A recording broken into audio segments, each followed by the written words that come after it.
साल 2007 उत्तर प्रदेश में विधानसभा चुनावों का बिगुल बज चुका था और चप्पे चप्पे पर केवल एक ही नाम, एक ही चिन्ह और एक ही पार्टी का डंका था। साफ साफ शब्दों में एक ही नारा सुनाई दे रहा था कि ब्राह्मण शंख बजाएगा, हाथी चलता जाएगा।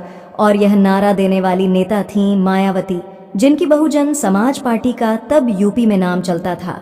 आलम यह था कि साल 2007 में जब उन्होंने सीएम की कुर्सी संभाली तो विधानसभा की 403 में से 206 सीटों पर इन्हीं का राज हुआ करता था और अपोजिशन के पास भी इनका कोई टोन तक नहीं था। और इसलिए अब मायावती की नज़र पीएम की कुर्सी पर थी। लेकिन फिर वक्त की चाल कुछ ऐसी पलटी कि केंद्र की कुर्सी पर बीजेपी विराजमान हो गई और आने वाले सालों में बहुजन समाज पार्टी कहीं गायब सी हो गई। अब तक जिस मायावती का नाम पूरे यूपी में गूंजता था, धीरे धीरे कहीं गायब हो गईं। 2022 विधानसभा चुनाव में जब अकेले चुनाव लड़ने उतरीं तो सिर्फ एक सीट ही जीत पाईं और 2024 में तो हाल इतने खराब हैं कि उनका खाता तक नहीं खुला। ऐसे में सवाल ये उठता है कि बीजेपी के राज में आखिर ऐसा क्या हुआ कि बीएसपी अपने अंत पर आ गई। खुद को दलितों की सेविका बताने वाली इस रानी की पार्टी खत्म कैसे हो गई और क्या हाथी की चिंगाड़ भारतीय राजनीति में फिर कभी सुनाई देगी? चलिए जानते हैं। साल था 15 जनवरी 1956। जगह दिल्ली का लेडी हार्डिंग अस्पताल। यहाँ एक लड़की का जन्म हुआ। 15 दिन बाद छोटी सी बच्ची की माँ एक साधु के पास गई और वहाँ पूछा कि बड़ी होकर ये बच्ची क्या बनेगी। इस सवाल पर एक साधु ने भी भविष्यवाणी करते हुए यह कह दिया कि यह बड़ी होकर देश की एक मजबूत नेता बनेगी। यह बात माँ के लिए हैरान करने वाली जरूर थी, लेकिन अपनी बेटी के लकी चार्म पर माँ को तब विश्वास हुआ जब उसी दौरान बच्ची के पिता का प्रमोशन हुआ। माता पिता को लगा कि यह बच्ची की माया की वजह से ही हुआ है और इसीलिए उस लड़की का नाम रखा गया मायावती। बचपन से ही हटकर काम करने वाली बच्ची वैसे तो अफसर बनना चाहती थी, लेकिन 1975 में ग्रेजुएशन करने के बाद मायावती ने बीएड कोर्स किया। फिर लॉ करने के लिए वो दिल्ली यूनिवर्सिटी पहुंच गईं। हालांकि यहाँ भी उनका मकसद यूपीएससी की परीक्षा पास करके कलेक्टर बनने का था और इसीलिए टीचिंग और लायन तो उन्होंने बैकअप के लिए रखा था ताकि आईएएस नहीं बनी तो भी रोजी रोटी चलती रहे। लेकिन इन सब के बावजूद एक साल बाद मायावती स्कूल टीचर बन गईं और इस दौरान उन्होंने अपने जीवन में कई उतार चढ़ाव देखे। पिता ने उन्हें राजनीति में भी जाने से रोका, जिसके चलते उन्हें अपने पिता को छोड़ने का दर्द सहना पड़ा, मगर उन्होंने कभी हार नहीं मानी और सफलता की सीढ़ियां चढ़ती चली गईं। उनके इस करियर में फिर असली मोड़ तब आया जब राजनीतिक गलियारों में उनका एक भाषण बहुत पॉपुलर हो गया। यह बात 1977 की है, जब जनता पार्टी ने जातिगत भेदभाव के खिलाफ दिल्ली के कॉन्स्टिट्यूशन क्लब में एक बैठक रखी, जिसमें बतौर मायावती भी पहुंची। यहाँ वैसे तो सब ठीक था और मीटिंग ठीक थी, लेकिन बात मायावती को तब खली जब राजनारायण अपने भाषण में कई बार दलितों के लिए हरिजन शब्द का इस्तेमाल किया। ऐसे में जब मायावती मंच पर आईं तो उन्होंने साफ साफ कह दिया कि इस तरह से हरिजन शब्द अपमानजनक है। सरकार के एक मंत्री ने इस शब्द को बार बार दोहराकर दलितों का अपमान किया है। यह सम्मेलन जो जातिगत भेदभाव को खत्म करने के लिए किया गया है, वो एक मजाक बनकर रह गया। 20 साल की इस लड़की के इस भाषण ने वहां मौजूद दलितों में बिजली सी दौड़ा दी। राजनारायण को हटाओ, जनता पार्टी को हटाओ, ऐसे नारे गूंजने लगे। इस बीच ये भाषण कार्यकर्ताओं के जरिए कांशीराम तक पहुंच गया। यह उन दिनों पढ़े लिखे दलितों को अपने all India backward minority communities employees federation यानी दलित पिछड़े और मुस्लिम वर्ग के सरकारी कर्मचारियों का संगठन था। ऐसे में जब उन्हें मायावती के बारे में पता चला तो उन्होंने इस लड़की को अपनी पार्टी से जोड़ने का मन बना लिया और अब भी इसी फैसले को हकीकत बनाने के लिए उन्होंने मायावती तक पहुंचने की कोशिश की। यह रात करीब 9 बजे की बात थी। हर दिन की तरह मायावती रात का खाना खाने के बाद पढ़ने बैठ गईं। उनके माता पिता और भाई बहन सोने की तैयारी कर रहे थे। इसी बीच किसी ने उनका दरवाज़ा खटखटाया। मायावती ने दरवाज़ा खोला तो देखा कि एक अधेड़ उम्र का शख्स गले में मफलर लपेटे खड़ा था। ये शख्स कांशीराम थे। इन्होंने मेज पर रखी चारों तरफ फैली किताबों की तरफ इशारा करते हुए मायावती से पूछा, इतना पढ़ लिख कर क्या बनना चाहती हो? मायावती ने जवाब दिया, मैं कलेक्टर बनकर अपने समुदाय की सेवा करना चाहती हूँ। तभी पीछे से उनके पिता प्रभुदास बोल पड़े, मैं चाहता हूं कि मेरी बेटी अफसर बनकर दलित समुदाय का गौरव बने। कांशीराम ने मायावती से कहा, तुम बहुत बड़ी गलती कर रही हो। हमारे समुदाय ने कई कलेक्टरों और अफसरों को दिया, लेकिन हम ढंग के नेता नहीं ला सके जो इन कलेक्टरों और अफसरों को सही रास्ता दिखा सके। मैं तुम्हें इतना बड़ा नेता बनाऊंगा कि तुम्हारे सामने कलेक्टरों की लाइन लग जाएगी। कांशीराम से मुलाकात के बाद मायावती ने यूपीएससी की तैयारी करना छोड़ दिया और बामसेफ के कार्यक्रमों में जाने लगी। हालांकि प्रभुदास नहीं चाहते थे कि बेटी राजनीति में उतरे, लेकिन मायावती धीरे धीरे पिता की बातों को नज़रअंदाज करने लगी। वो हर छोटा बड़ा फैसला कांशीराम से पूछकर ही करने लगी थीं। एक दिन गुस्से में प्रभुदास ने मायावती से कहा, तुमने मेरी बात नहीं मानी और कांशीराम का साथ नहीं छोड़ा तो मैं तुम्हें घर से निकाल दूंगा। प्रभुदास को लगता था कि मायावती अविवाहित होने के चलते घर छोड़ने का फैसला नहीं करेंगी, लेकिन उनका अंदाज़ा गलत निकला। उसी दिन मायावती बिना कुछ बताए अपनी सैलरी से बचाए पैसे और कुछ कपड़े लेकर घर से निकल गईं और कांशीराम के किराए के कमरे पर रहने लगीं। और वो कांशीराम की इतनी प्रिय बन गईं कि बाद में कांशीराम पर मायावती को आगे कर सीनियर नेताओं की अनदेखी के आरोप लगने लगे। इसी दौरान 1984 में कांशीराम ने बहुजन समाज पार्टी यानी बीएसपी की नींव रखी। इसी साल मायावती टीचर की नौकरी छोड़ बीएसपी की ऑल टाइम मेंबर बन गईं और यहीं से शुरू हुआ उनके राजनीतिक करियर का सफर। कांशीराम कहते थे कि पहला चुनाव हारने के लिए, दूसरा हराने के लिए और तीसरा चुनाव जीतने के लिए लड़ेंगे।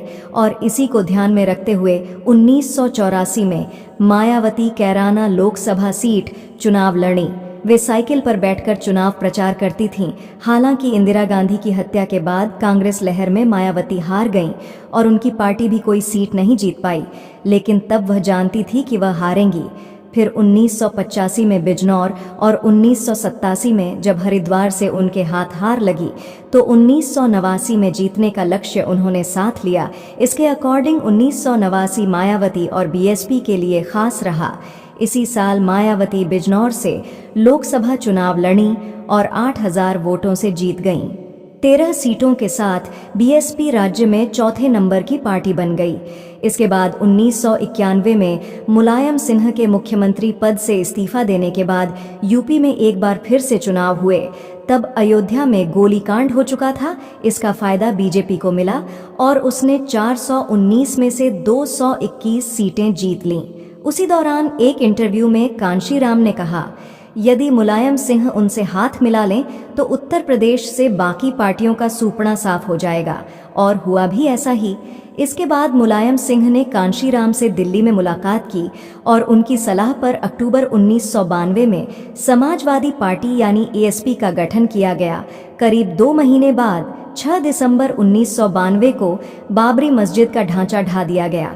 इसके बाद केंद्र सरकार ने कल्याण सिंह सरकार को बर्खास्त कर दिया। 93 में एसपी और बीएसपी ने मिलकर चुनाव लड़ा। सियासी गलियारों में नारा उछाला गया, मिले मुलायम कांशीराम, हवा में उड़ गए जय श्री राम। उस चुनाव में सपा को 109 और बीएसपी को 168 सीटें मिली। मुलायम सिंह दूसरी बार मुख्यमंत्री बने। हालांकि कुछ समय बाद ही एसपी और बीएसपी के बीच अनबन की खबरें सामने आने लगीं, लेकिन यह भी झुठलाया नहीं जा सकता था कि बीएसपी यूपी में स्ट्रांग हो चुकी थी। फिर 23 मई 1995 को कांशीराम अस्पताल में भर्ती थे। तभी बीजेपी नेता लालजी टंडन से उनकी फ़ोन पर बात हुई। इसके बाद उन्होंने मायावती को बुलाया और पूछा कि आप मुख्यमंत्री बनेंगी। मायावती को लगा कि बीमार कांशीराम उनसे मजाक कर रहे हैं, लेकिन उनकी बात सच साबित हुई, जिसके तहत 1 जून 1995 को मायावती ने राज्यपाल से मुलाकात की और सपा से अलग होकर बीजेपी के समर्थन से सरकार बनाने का दावा पेश कर दिया। मगर यह बात एएसपी के कार्यकर्ताओं को पसंद नहीं आई, जिससे 2 जून 1995 को मायावती पर उन्होंने मिलकर हमला कर दिया। इस दौरान वह लखनऊ के स्टेट गेस्ट हाउस में विधायकों के साथ बैठक कर रही थीं। तभी समाजवादी पार्टी के कार्यकर्ताओं की भीड़ ने गेस्ट हाउस पर हमला बोल दिया और इसी बीच में विधायक और आरएसएस से जुड़े रहे ब्रह्मदत्त द्विवेदी मौके पर पहुंचे और सपा समर्थकों को पीछे धकेला। तब से मायावती उन्हें अपना भाई मानने लगी और कभी उनके खिलाफ अपना उम्मीदवार खड़ा नहीं किया। फर्रुखाबाद में तो वो ब्रह्मदत्त के लिए प्रचार करने जाती थीं। अब आप सोच रहे होंगे कि फिर वह मुख्यमंत्री कैसे बन पाईं।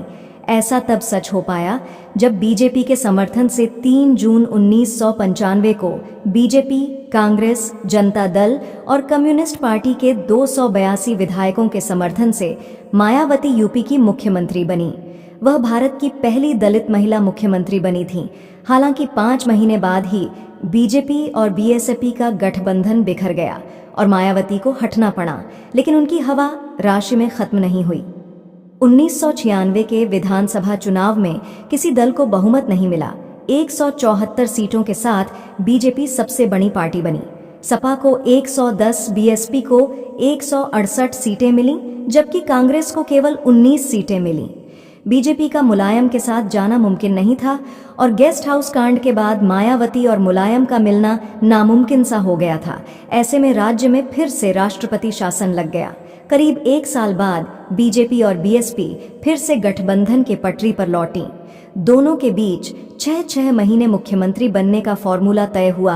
अप्रैल 1997 में मायावती दूसरी बार यूपी की मुख्यमंत्री बनी, लेकिन 6 महीने बाद जब बीजेपी के कल्याण सिंह को कमान सौंपने की बारी आई तो मायावती ने यह कहते हुए समर्थन वापस ले लिया कि वे दलित विरोधी हैं। इसके बाद 2002 में भी बीजेपी ने समर्थन देकर मायावती को मुख्यमंत्री बनवाया। कहा जाता है कि संघ ने बीजेपी को सलाह दी थी कि मायावती मुख्यमंत्री बनेंगी तो दलित वोट कांग्रेस से छिटककर बसपा की तरफ शिफ्ट हो जाएंगे। हालांकि 1 साल बाद ही बीजेपी ने समर्थन वापस लेकर सरकार गिरा दी और मुलायम सिंह को समर्थन देकर मुख्यमंत्री बनवा दिया। लेकिन ये एक लंबे समय तक नहीं चल पाया, क्योंकि साल 2007 में फिर चुनाव हुए। यूपी में एक बार फिर से चुनावी शंख बजा और इस बार उन्होंने अपने दम पर सरकार बनाई। वो समझ चुकी थीं कि सिर्फ दलितों के वोट से काम नहीं चलेगा, इसलिए उन्होंने कांग्रेस के पुराने सोशल इंजीनियरिंग यानी ब्राह्मण मुस्लिम और दलित कॉम्बिनेशन के फॉर्मूले को अपनाया। अंतर बस इतना था कि कांग्रेस के फॉर्मूले में ब्राह्मण मेजबानी करते थे और मायावती के फॉर्मूले में दलितों की तरफ से ब्राह्मणों और मुस्लिमों को दावत दी गई। मायावती ने कांशीराम से बहुजन हिताय बहुजन सुखाय की जगह सर्वजन हिताय सर्वजन सुखाय का नारा दिया। जगह जगह पोस्टर लगाए गए, ब्राह्मण शंख बजाएगा हाथी चलता जाएगा। इसका नतीजा यह रहा कि मायावती ने 403 सीटों में से 206 सीटें जीतीं। इनमें डाली से ज्यादा विधायक ब्राह्मण थे। उन्होंने अपनी कैबिनेट में भी 10 ब्राह्मणों को जगह दी। अपने दम पर यूपी में जीतने के बाद मायावती की नज़र प्रधानमंत्री की कुर्सी पर थी। उनके समर्थक नारा लगाते थे, लखनऊ जीत लिया, अब दिल्ली की बारी है। लेकिन ऐसा कभी हो नहीं पाया, और वो इसलिए क्योंकि इसी बीच कांग्रेस ने 2009 लोकसभा चुनाव से पहले किसानों के 7,000 करोड़ रुपए से ज्यादा कर्ज माफ कर दिया। इससे पहले सरकार 100 दिनों के रोजगार की गारंटी के लिए मनरेगा जैसी योजना लागू कर चुकी थी। इससे कांग्रेस को यूपी के साथ साथ देश भर में फायदा हुआ। 206 सीटें जीतकर वो इस देश में सबसे बड़ी पार्टी बनी। यूपी में कांग्रेस 9 सीटों से 21 पर पहुंच गई और उसका वोट शेयर कुछ % बढ़ गया, जबकि मायावती 20 सीटें ही जीत पाईं। कहा जाता है कि मायावती को उम्मीद थी कि वह 40 से 50 सीटें जीतती है तो पीएम बनने की शर्तों पर यूपीए या एनडीए से डील कर पाएंगी, लेकिन ऐसा हुआ नहीं। 2012 के चुनाव में भी मायावती के खिलाफ करप्शन के आरोप लग रहे थे, इसलिए बसपा 206 से घटकर 80 सीटों पर सिमट गई और सपा ने 403 में से 224 सीटें जीतीं। उसके बाद मायावती फिर कभी यूपी की सत्ता में नहीं लौटी। केंद्र में मोदी सरकार आने के बाद मायावती को और वोटर्स भी साथ छोड़कर चले गए। 2014 लोकसभा चुनाव में बीएसपी का खाता नहीं खुला। 2017 विधानसभा चुनाव में पार्टी 19 सीटों पर सिमट गई। 2019 लोकसभा चुनाव में सपा के साथ गठबंधन करने से मायावती 10 लोकसभा सीटें जीतने में कामयाब भी रहीं, लेकिन उनका वोट शेयर घट गया। CSDS की एक रिपोर्ट के मुताबिक 2017 के यूपी विधानसभा चुनाव में जाटव यानी जिस कम्युनिटी से मायावती आती हैं उसमें से 87% ने बसपा को वोट दिया, लेकिन 2022 में यह आंकड़ा घटकर 65% हो गया। इसी तरह दूसरी दलित कम्युनिटी में से 44% पुरुषों ने 2017 में मायावती को वोट किया था, लेकिन 2022 में यह आंकड़ा घटकर 27 पर हो गया। यानी मायावती के वोटर्स साथ छोड़ रहे हैं। 2024 लोकसभा चुनाव से पहले चर्चा थी कि मायावती इंडिया अलायंस के साथ जा सकती है, लेकिन वो किसी के साथ नहीं गई और इंडिविजुअल चुनाव में खड़ी हुई। इस बार भी उनका खाता नहीं खुल पाया और ले देकर वो एक बड़ा फेलियर बनकर रह गईं। अब ये तो मानना पड़ेगा कि मायावती के हाथ में अब कुछ नहीं है और उनके हाथी की चाल अभी धीमी पड़ गई है। मायावती का संघर्ष जारी है और वो निरंतर अपनी पार्टी को सशक्त बनाने में लगी हुई हैं। मायावती की राजनीति में पिछले दिनों बड़े बदलाव देखे गए हैं। लोकसभा चुनाव में करारी हार के बाद बहुजन समाज पार्टी अपनी रणनीति में बदलाव करती दिख रही है। चुनावों के समय में सक्रिय होने वाली मायावती और बहुजन समाज पार्टी अब जमीन पर दिखना शुरू हो गई है। उत्तर प्रदेश की राजनीति में दमदार उपस्थिति रखने वाली बहुजन समाज पार्टी का प्रभाव लगातार कम हुआ है। पिछले एक दशक में मायावती ने पार्टी के खराब प्रदर्शन के बाद भी कोई खास बदलाव नहीं किए। बहुजन समाज पार्टी के जातीय समीकरण पर भरोसे ने मायावती को बाद के समय में बदलाव होने की उम्मीद थी, लेकिन लोकसभा चुनाव 2024 के परिणाम ने मायावती को रणनीति में बदलाव करने पर मजबूर कर दिया है। लोकसभा चुनाव में बसपा ने देश भर में 424 सीटों पर उम्मीदवार उतारे, लेकिन एक भी सीट पर पार्टी को जीत दर्ज करने में सफलता नहीं मिली। दरअसल जिस जातीय समीकरण के आसरे मायावती एक बार फिर यूपी की राजनीति में वापसी करने की उम्मीद कर रही थीं, उसे अखिलेश यादव के पिछड़ा दलित अल्पसंख्यक यानी पीडीए समीकरण ने तोड़ दिया। भाजपा के साथ जुड़ने वाले दलित वोट बैंक का रुख अब समाजवादी पार्टी की तरफ होता दिखता है।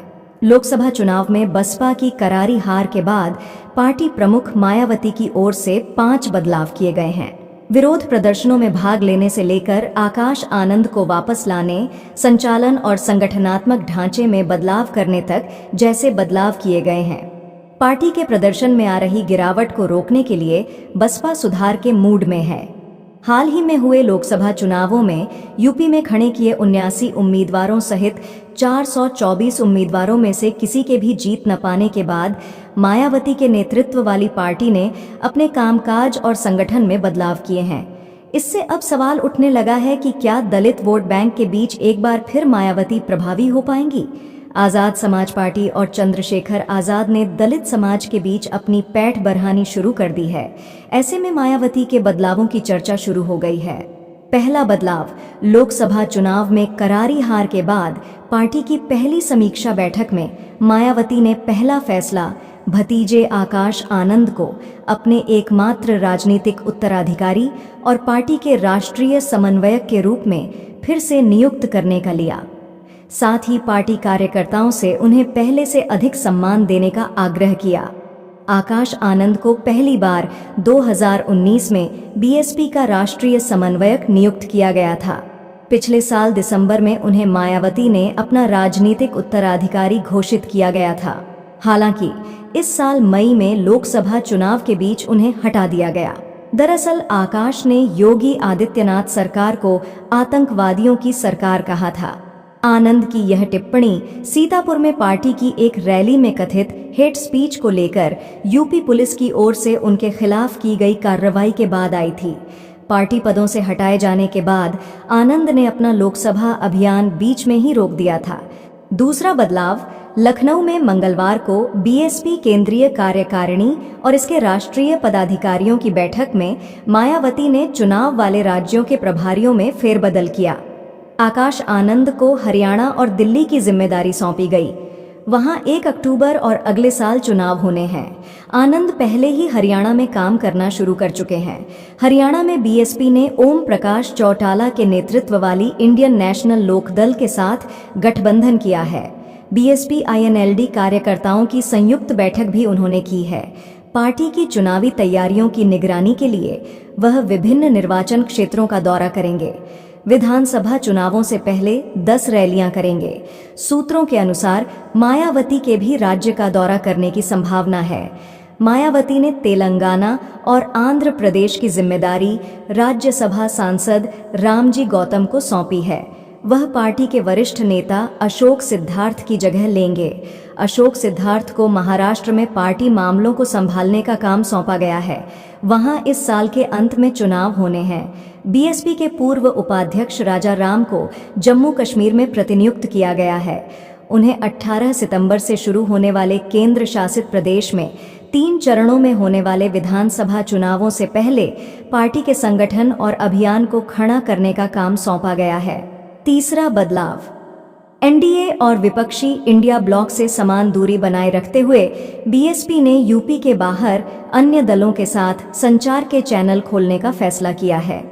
बसपा के एक नेता का कहना है कि बहन जी ने हमें गठबंधन सहयोगियों की तलाश करने के लिए कहा है, लेकिन केवल उन क्षेत्रीय दलों के साथ जो एनडीए और इंडिया ब्लॉक का हिस्सा नहीं है। बसपा छोटे राज्य आधारित दलों से संपर्क कर सकती है, दलितों और अन्य समुदायों का सामाजिक गठबंधन विकसित कर सकती है।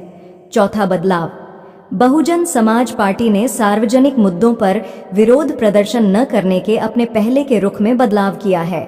सुप्रीम कोर्ट के अनुसूचित जाति और जनजाति के उपवर्गीकरण के आदेश पर 21 अगस्त को भारत बंद का बसपा ने न केवल समर्थन किया बल्कि इसमें भाग भी लिया। एक नेता ने कहा कि 18 अगस्त को हमने बहन जी को सुझाव दिया कि प्रदर्शनों में भाग लेने से दलित समुदाय में एक अच्छा संदेश जाएगा। वह सहमत हो गईं और यह कदम कारगर साबित हुआ। पार्टी से दूर हुए लोगों ने वापस लौटने का इरादा दिखाया है। हम भविष्य में दलितों और ओबीसी से संबंधित अन्य मुद्दों पर इसी तरह के आंदोलन करने की योजना बना रहे हैं। दोस्तों, यह तो मानना पड़ेगा कि वर्तमान समय में बसपा राजनीति में अत्यंत कमजोर है, लेकिन यह भी देखने लायक होगा कि आखिर कब तक ऐसा रहता है और क्या वह विधानसभा चुनाव के जरिए वापस राजनीति में वापसी करती हैं या फिर एक कंप्लीट फेलियर बनकर उभरती हैं। इस पर आपके क्या विचार हैं, हमें कमेंट करके ज़रूर बताएं। वीडियो पसंद आई हो तो वीडियो को लाइक और हमारे चैनल को सब्सक्राइब कर सकते हैं। वीडियो देखने के लिए तहे दिल से शुक्रिया।